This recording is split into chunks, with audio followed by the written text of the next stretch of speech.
ओम शांति। ओम शांति। ओम शांति। आज बाबा को 25/11 सन् 2020 को साकार मुरली छ।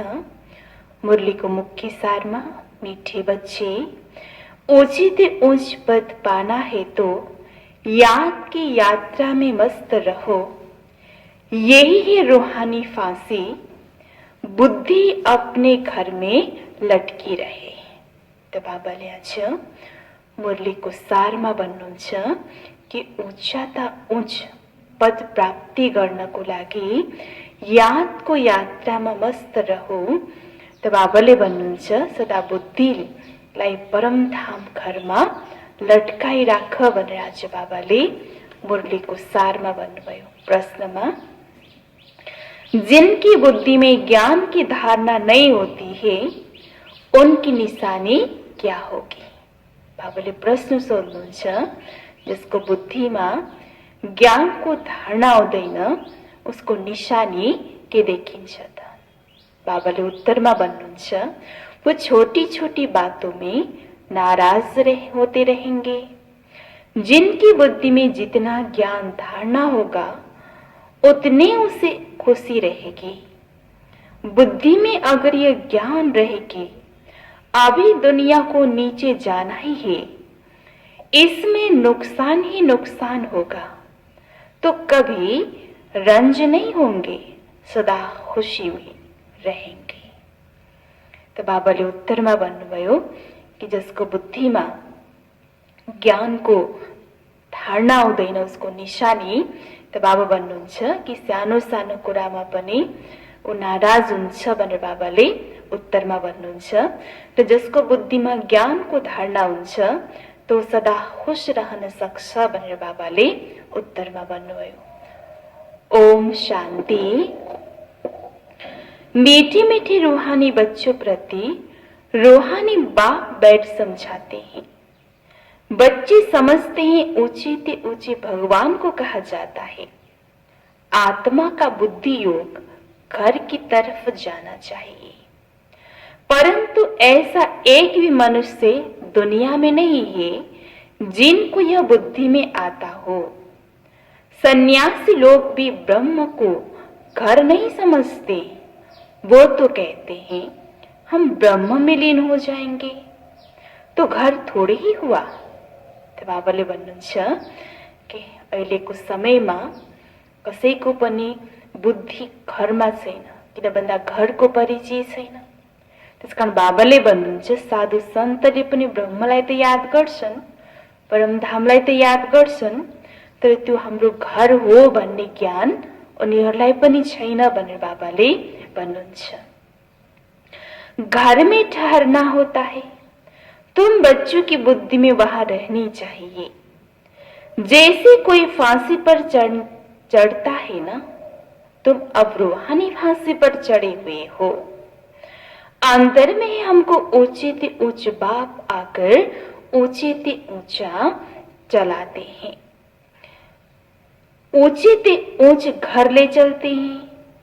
अब हमको घर जाना है। ऊंचे से ऊंच बाबा हमको फिर ऊंचे से ऊंच पद प्राप्त कराते हैं। रावण राज्य में सब नीचे हैं, वो ऊंच यह नीच। उनको ऊंच का पता ही नहीं, ऊंच वालों को भी नीच का पता नहीं रहता। अभी तुम समझते हो ऊंचे से ऊंच एक भगवान को ही कहा जाता है। बुद्धि ऊपर चली जाती है, वो है ही परम धाम में रहने वाला। ये कोई भी नहीं समझते हम आत्माएं भी वहां की रहने वाली है।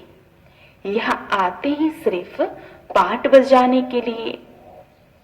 यह कोई के ख्याल में नहीं रहता, अपने ही धंधे दोरी में लगे रहते हैं। अब बाप समझाते हैं ऊंच से ऊंच तब बनेंगे जब याद की यात्रा में मस्त रहेंगे। याद से ही ऊंच पद पाना है। नॉलेज जो तुमको सिखलाई जाती है वो भूलने की नहीं है।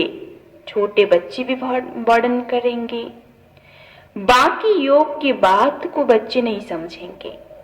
बहुत बच्चे हैं जो याद की यात्रा पूरी रीति नहीं समझते हैं। हम कितना ऊंचे ऊंच जाते हैं। मूल वतन, सूक्ष्म वतन, स्थूल वतन, 5 तत्व यहाँ है। सूक्ष्म वतन मूल वतन में यह नहीं होते हैं। यह नॉलेज बाप ही देते हैं, इसलिए उनको ज्ञान का सागर कहा जाता है। मनुष्य समझते हैं बहुत शास्त्र आदि पढ़ना ही ज्ञान है। कितना पैसा कमाते हैं, शास्त्र पढ़ने वालों को कितना मान मिलता है। परंतु अब तुम समझते हो इसमें कोई ऊंचाई तो है नहीं। ऊंची से ऊंच तो एक ही भगवान है। उनके द्वारा हम ऊंची से ऊंची स्वर्ग में राज्य करने वाले बनते हैं। स्वर्ग क्या है, नर्क क्या है, 84 का चक्र कैसे फिरता है, यह सिवाय तुम्हारे इस सृष्टि में कोई भी नहीं जानते। कह देते ये सब कल्पना है। ऐसे के लिए समझाना है यह हमारे कुल का नहीं है। दिल शिकस्त नहीं होना चाहिए। समझा जाता है इनका पाठ नहीं है तो कुछ भी समझ नहीं सकेंगे। अभी तुम बच्चों का सिर बहुत ऊंचे है। जब तुम ऊंच दुनिया में होंगे तो नीच दुनिया को नहीं जानेंगे। नीच दुनिया वाले फिर ऊंच दुनिया को नहीं जानते। उनको कहा जाता है स्वर्ग। विलायत वाले भले स्वर्ग में जाते नहीं, फिर भी नाम लेते हैं हेवन, पैराडाइज था। मुसलमान लोग भी बहिश्त कहते हैं, परंतु यह उनको पता नहीं कि वहां कैसे जाना होता है। अभी तुमको कितनी समझ मिली है। ऊंची से ऊंच बाप कितनी ऊंच नॉलेज देते हैं। ड्रामा कैसे वंडरफुल बना हुआ है। जो ड्रामा के राज को नहीं जानते वो कल्पना कह देते हैं। तुम मुझे जानते हो यह है ही पतित दुनिया, इसलिए चिल्लाते हैं हे पतित पावन आओ हमको पावन बनाओ। बाप कहते हैं हर 5000 वर्ष बाद हिस्ट्री रिपीट होती है। पुरानी दुनिया सो नई बनती है, इसलिए मुझे आना पड़ता है। कल्प कल्प आकर तुम बच्चों को ऊंची से ऊंचा बनाता हूं। पावन को ऊंच और पतित को नीच कहा जाता है।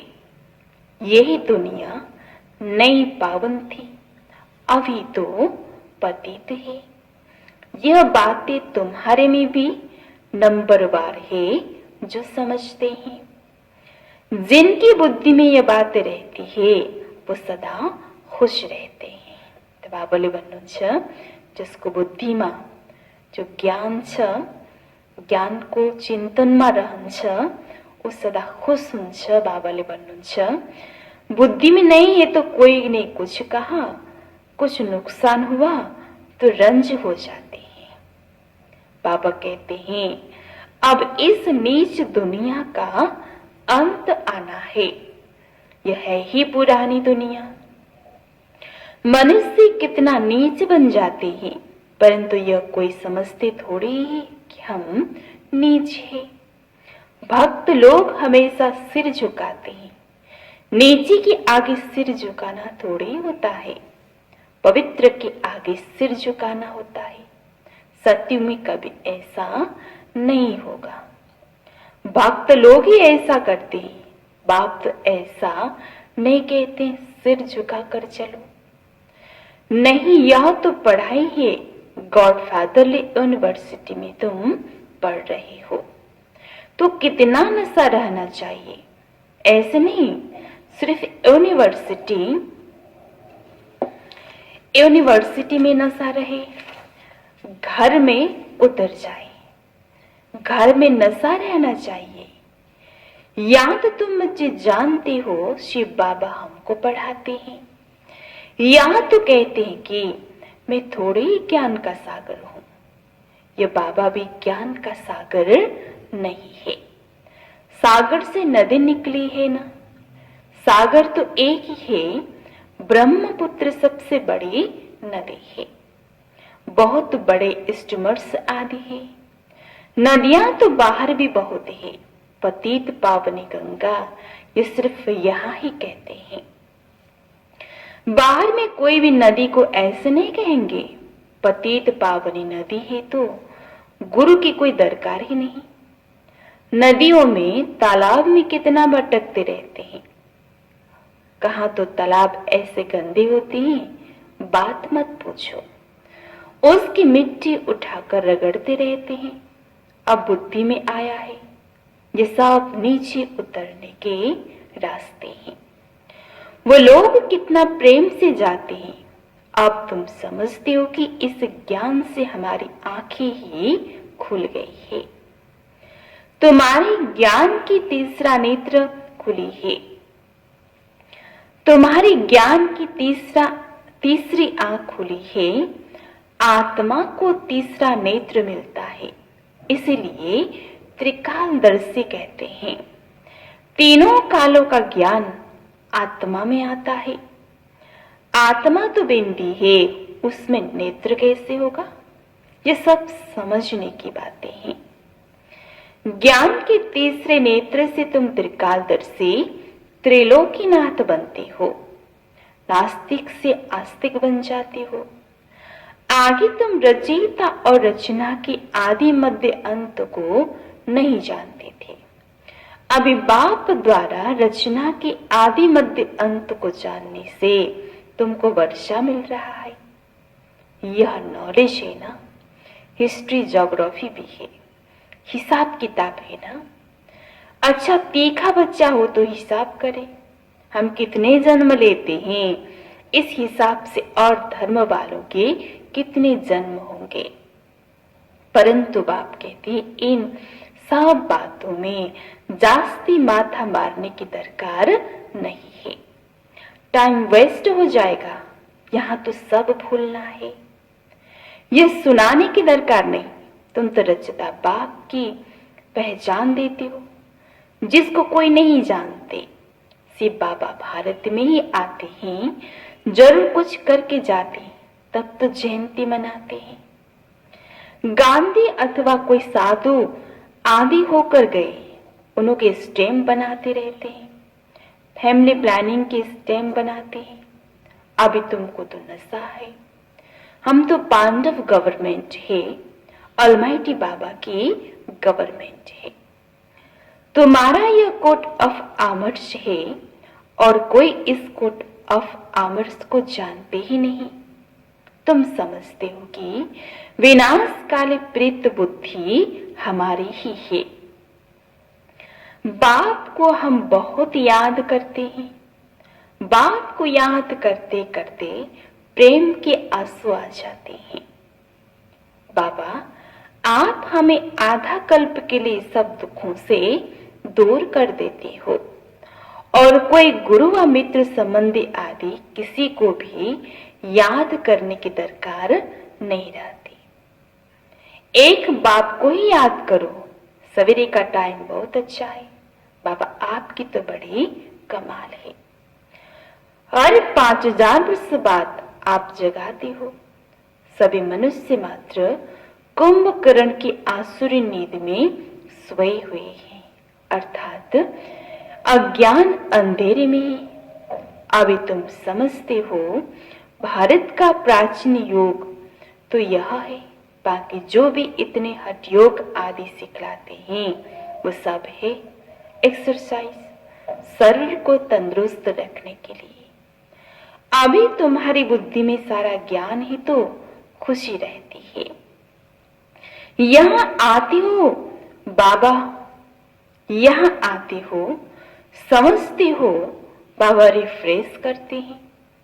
कोई तो यहां रिफ्रेश हो बाहर निकलते हैं, वो नशा खल्लास हो जाता है।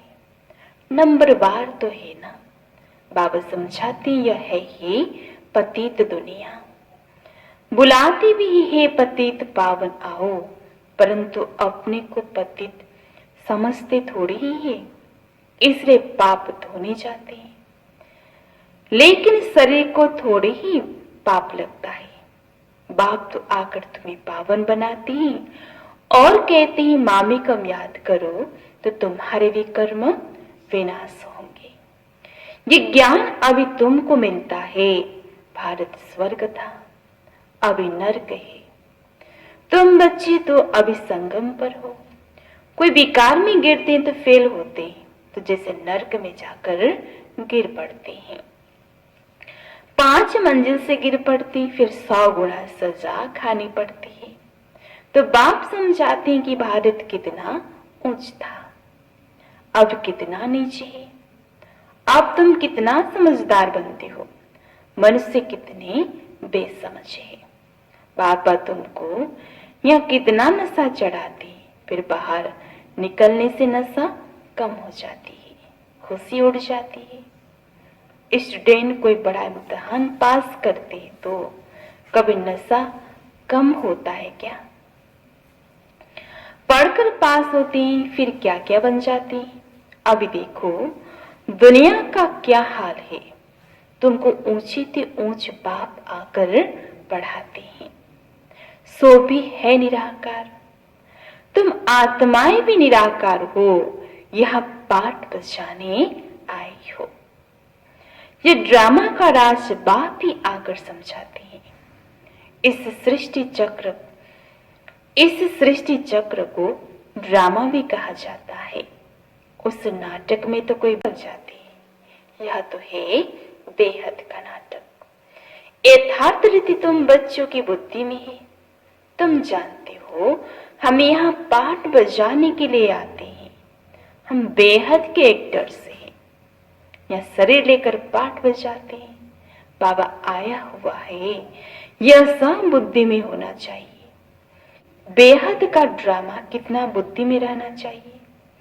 बेहद विश्व की बादशाही मिलती है तो उसके लिए पुरुषार्थ भी ऐसा अच्छा करना चाहिए ना। गृहस्थ व्यवहार में फल रहो परंतु पवित्र बनो। विलायत में ऐसे बहुत है जो बूढ़े होते हैं तो फिर कंपेनियनशिप के लिए शादी करते हैं, संभालने के लिए फिर वेल करते हैं। कुछ उनको कुछ चैरिटी को विकार की बात ही नहीं रहती। आशिक मासुक भी विकार के लिए फिदा नहीं होते हैं। जिस्म का सिर्फ प्यार रहता है। तुम रूहानी आशिक एक मासुक को याद करते हो। सब आशिकों का एक मासुक है। सभी एक को ही याद करते हैं। वो कितना सोबनिक है। आत्मा गोरी है ना, वह एवर गोरा। तुम तो साबरे बन गए हो, तुमको वह साबरे से गोरा बनाते हैं। ये तुम जानते हो कि बाप हमें गोरा बनाते हैं। यहाँ बहुत ही जो पता नहीं किस किस ख्यालात में बैठते रहते हैं। स्कूल में ऐसे होता है, बैठे बैठे कहाँ बुद्धि बाइस्कोप तरफ, दोस्त आदि की तरफ चली जाती है। सत्संग भी ऐसा ही होता है, यहाँ भी ऐसे ही। बुद्धि में नहीं बैठता तो नशा ही नहीं चढ़ता, धारणा ही नहीं होगी जो औरों को कराए। बहुत बच्ची आती जिनकी दिल होती सर्विस में कहाँ लग जाए, परंतु छोटी छोटी बच्ची हैं। बाबा कहते बच्चों को संभालने के लिए कोई माई को रख दो, यह तो बहुतों का कल्याण करेगी। होशियार है तो क्यों नहीं रूहानी सर्विस में लग जाए। 5-6 बच्चों को संभालने के लिए कोई माई को रख दो। इन माताओं की अब बारी है ना। नशा बहुत रहना चाहिए। आगे होगा पुरुष देखेंगे कि हमारे स्त्री ने तो सन्यासियों को भी जीत लिया है। यह माताएं लौकिक पारलौकिक का नाम वाला करके दिखाएगी। अच्छा, मीठी मीठी सिकिल दे बच्चों प्रति माता पिता बाप दादा का याद प्यार और गुड मॉर्निंग। रूहानी बाप की रूहानी बच्चों को नमस्ते। हम रूहानी बच्चों की रूहानी बाबा को याद प्यार गुड मॉर्निंग नमस्ते। धारणाको लागि मुख्य सारमा छ पहिलो पॉइंट, बुद्धि में तुम्हें बुद्धि से सब कुछ भूलना है। जिन बातों में टाइम वेस्ट होता है वह सुनने सुनाने की दरकार नहीं है। दूसरा पॉइंट, पढ़ाई के समय बुद्धि योग एक बाप से लगा रहे, कहाँ भी बुद्धि भटकनी नहीं चाहिए। निराकार बाप हमें पढ़ा रहे हैं, इस नशे में रहना है। वरदान में बेहद की स्थिति में स्थित रह, सेवा के लगाव से न्यारे और प्यारे विश्व सेवाधारी भव। वरदान को विस्तार में, विश्व सेवाधारी अर्थात बेहद की स्थिति में स्थित रहने वाले ऐसे सेवाधारी सेवा करते हुए भी न्यारे और सदा बाप के प्यारे रहते हैं। सेवा के लगाव में नहीं आते, क्योंकि सेवा का लगाव भी सोने का जंजीर है। यह बंधन बेहद से हद में ले आता है। इसलिए देह की स्मृति से, ईश्वरीय संबंध से, सेवा के साधनों के लगाव से न्यारे और बाप के प्यारे बनो तो विश्व सेवाधारी का वरदान प्राप्त हो जाएगा और सदा सफलता मिलती रहेगी। स्लोगन, व्यर्थ संकल्पों को एक सेकंड में स्टॉप करने की रिहर्सल करो तो शक्तिशाली बन जाएंगे। व्यर्थ संकल्पों को एक सेकंड में स्टॉप करने की रिहर्सल करो तो शक्तिशाली बन जाएंगे।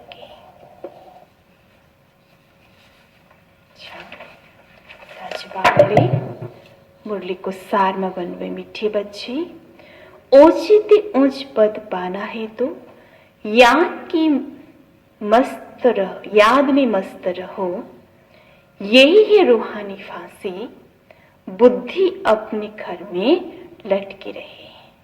प्रश्न, जिनकी बुद्धि में ज्ञान की धारणा नहीं होती, जिनकी बुद्धि में ज्ञान की धारणा नहीं होती है, उनकी निशानी क्या होगी? उत्तर में, वह छोटी छोटी बातों में नाराज होते रहेंगे। जिसकी बुद्धि में जितना ज्ञान धारणा होगा उतनी उसे खुशी रहेगी। बुद्धि में अगर यह ज्ञान रहेगी अभी दुनिया को नीचे जाना ही है, इसमें नुकसान ही होना है, तो कभी रंज नहीं होंगे, सदा खुशी रहेगी। ओम शांति।